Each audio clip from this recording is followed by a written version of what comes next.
Dobrý den, jmenuji se Eliška Černá a jsem studentkou gymnázia Tanvald a dnes jsem vám přišla představit výsledky své středoškolské odborné činnosti na téma analýza problematiky hypernezávislosti a jejího vlivu na život jedince. Toto téma jsem si vybrala z toho důvodu, že souvisí s mezilidskými vztahy, které jsou i pro mě velice zajímavé a myslím si, že mohou být přínosem i pro ostatní jedince. Právě mezilidské vztahy totiž souvisí s naší duševní pohodou, zdravím. Například existují výzkumy, které potvrzují souvislost mezi kvalitou mezilidských vztahů a kardiovaskulárními onemocněními a souvisí samozřejmě i s pracovním nasazením, což v širším pohledu může mít dopad na ekonomiku státu. Právě hypernezávislost jako taková je poměrně neprobádaným tématem a existuje jen velice málo relevantních zdrojů, ze kterých můžeme čerpat.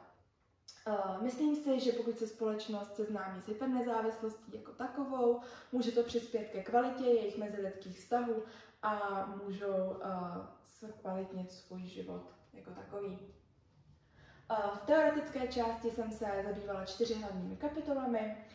První byla teorie citové vazby, kde jsme se hlouběji zaobírali úzkostnou citovou vazbou. Poté jsem se zabývala samostatnou hypernezávislostí, kterou si teda definujeme jako nějaký dysfunkční typ vztahovosti, který se vyznačuje vysokou mírou autonomie, odmítání vztahových závazků, potřebou kontroly a nedostatkem komunikačních schopností a dovedností potřebných pro navazování a udržování zdravých vztahů. Dále jsme se zaměřovali na trauma, především na trauma v dětství, které může mít potom spojitost s tou naší citovou vazbou, kterou si utváříme. A poslední kapitolou byla osobnost adolescenta. Tu jsem sem zařadila kvůli výzkumné jednotce, kterou jsme zkoumali, kterou tvořili právě adolescenti. Cílem práce bylo analyzovat pohled studentů na problematiku hypernezávislosti, jejich chápání definice hypernezávislosti a jejího rámce. Mezi dílčí cíle patřilo porovnat pohledy studentů na problematiku hypernezávislosti vzhledem k věku, ale i k pohlaví. A zjistit, zda se studenti patřičně identifikovali s ohledem na jejich odpovědi v dotazníku právě s fenoménem hypernezávislosti. Výzkum probíhal formou elektronického dotazníku, aby byl pro všechny respondenty jednoduchý k vyplňování. A zúčastnili se ho studenti vysokých škol a 4letých či vyšších ročníků 8letých gymnázií a celkově se ho zúčastnilo 147 studentů, kteří byli ve věku od 15 do 25 let. Z toho se teda zúčastnilo víc žen než mužů a více studentů gymnázií než vysokých škol. Tyto 3 grafy nám mohou krásně demonstrovat, že čím hlouběji se dostáváme do různých psychologických témat, tím menší mají studenti povědomí. Což samozřejmě není nějak zarážející zjištění, ale přesto si myslím, že právě ty hlubší pojmy mohou být pro jedince kolikrát mnohem důležitější v jejich osobním životě, než nějaké obecné definice. Studenti byli požádáni, aby sestavili vlastní rámec hypernezávislosti, dostali na výběr z 10 atributů a mohli zvolit neomezené množství. Nebyli tedy nějak limitováni a mohli sami vyjádřit, co si pod hypernezávislostí představí. Nejčastěji voleným atributem byla samostatnost, následně citová nedostupnost a neschopnost říct si o pomoc, což je všechno správně, všechny tyto atributy s hypernezávislostí úzce souvisí, ale pro mě bylo zarážející, že například strach z intimity zvolilo pouhých 70 studentů. A právě strach z intimity já považuji pro hypernezávislost velmi typickým, ať už teda fyzickou či emocionální. A proto jsem byla překvapená z tohoto výsledku. Studenti byli požádáni, aby popsali, co si představí pod pojmem hypernezávislost. A z jejich odpovědí jsme následně sestavili tuto definici. Hypernezávislost lze definovat jako extrémní potřebu samostatnosti a odmítání závislosti na druhých, která často vyplývá z předchozích zkušeností, například narušené citové vazby v dětství nebo potřeby chránit se před zraněním. Tento stav se projevuje obtížemi v navazování a udržování blízkých vztahů, odmítáním pomoci a spoléháním výhradně na sebe, což může vést k sociální izolaci a problémům mezilidské komunikace. Z této definice můžeme vidět, že studenti shrnuli krásně všechny základní typy chování či vlastnosti, které se k hypernezávislosti pojí. Přesto si myslím, že by jejich definice mohla být komplexnější, mohla by být rozvinutá víc o nějaké dopady či důsledky právě hypernezávislosti. A můžeme se pouze domnívat, nakolik vychází z nějakých vědomostí a nakolik ze svých zkušeností či domněnek. Když jsme zkoumali vnímání této problematiky s ohledem na pohlaví, zkoumali jsme tyto dvě základní věci.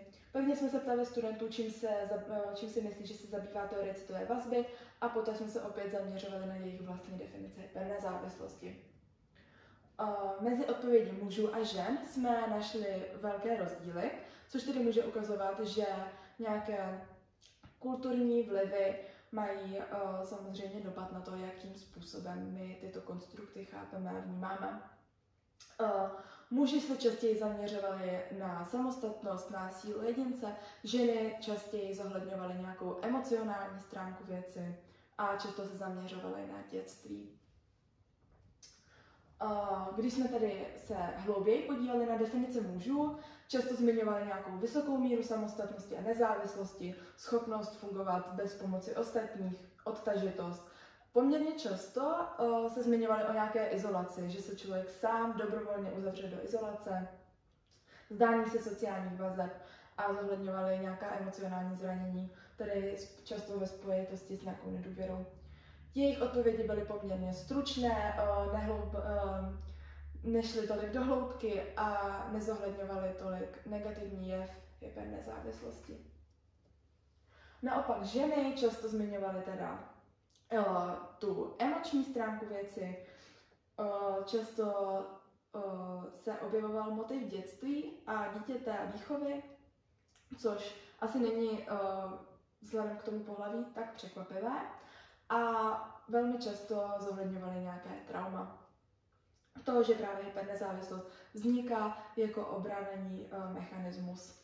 Jejich odpovědi byly rozvinutější, daleko komplexnější a více se zabývaly tímto tématem do hloubky. Tyto stejné věci jsme zkoumali tedy u studentů i s ohledem na jejich věk. Starší studenti tento jev vnímají komplexněji, což může být samozřejmě tím, že mají větší životní zkušenosti než studenti mladší, kteří často hypernezávislost vnímali v tom pozitivním slova smyslu jako schopnost být samostatný a spojovali to s nějakým sebevědomím, sebedůvěrou, s tím, že si poradí sami. Často teda zmiňovali nějakou potřebu zvládat vše bez pomoci, jejich odpovědi byly velice obecné a stručné, nezabývaly se hlubšími souvislostmi a často odpovídali mimo téma či naprosto irelevantně, což může být samozřejmě i nezájmem o tuto problematiku.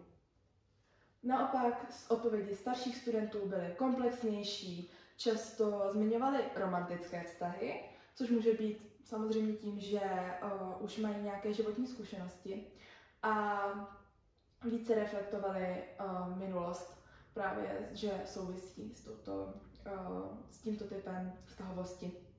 Zmiňovali teda citové vazby, dětství, traumata, poté nějaký důsledek nedůvěry. Jejich popisy byly hlubší, delší a zkrátka se zabývali tímto jevem více do hloubky a ne tolik obecně.